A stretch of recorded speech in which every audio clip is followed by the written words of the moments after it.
Why do you write the things you do? What draws you to one idea as opposed to another? I am forever fascinated by how writers choose ideas. Hello and welcome back to my writing journey. I'm Ellen Byerrum, a mystery writer, playwright, and former reporter in Washington, D.C. I offer commentary on writing, tips, and sometimes news or publishing. Sometimes publishing gossip. If you enjoy that, please comment and give this a like. If you see it on YouTube, please subscribe. YouTube is fussy. When people ask me, how do I come up with an idea? I'm always surprised. The trouble is not the idea, it's how to choose, because there are so many ideas dancing in our heads, knocking on our cerebellum. That is sometimes the problem. Which idea to choose? Take any 5 mystery authors. You know there will be murder and mayhem, but their books are all different, hopefully at least. One might take place in ancient Rome, another during the Regency period or the War of 1812. Still another chooses the present.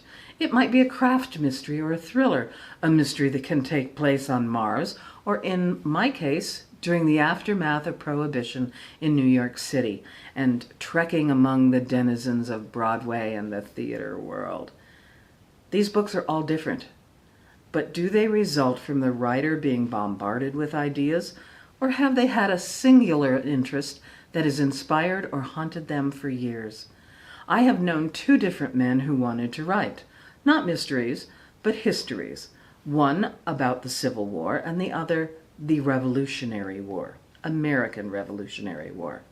Unfortunately for them, there's always another battlefield to explore, another book to read, or another map to follow.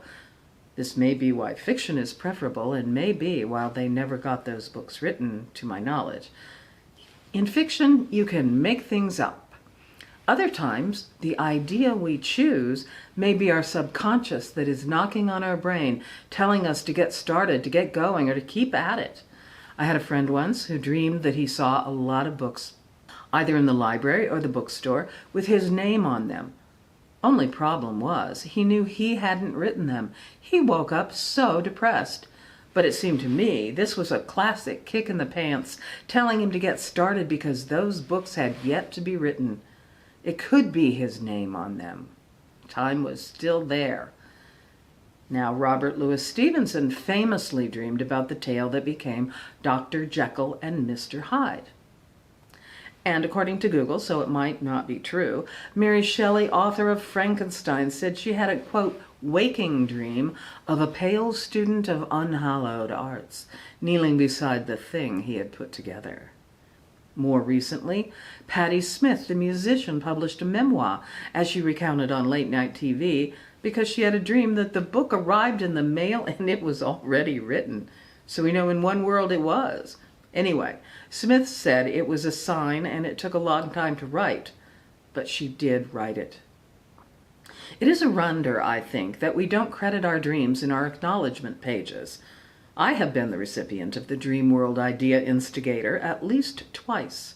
It may take years before the idea coalesces, as it did when I wrote Sherlocktopus Holmes' 8 Arms of the Law, a children's book.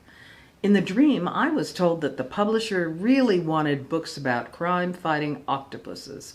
It made me mad, but the idea took hold and resulted in rhyme and meter a decade or more later. My other dream, more recently, became the first chapter of Crook Tales for 2. Yes, showing it off again. In the dream, I was hearing gunshots, hiding in supply closets, and meeting bad guys and good guys. But this time, it was a matter of days before I picked up the pen and started writing. I've learned that you shouldn't turn your back on a compelling dream. But other things may speak to you in waking dreams or full awareness, and when they do, I recommend that you lean into them.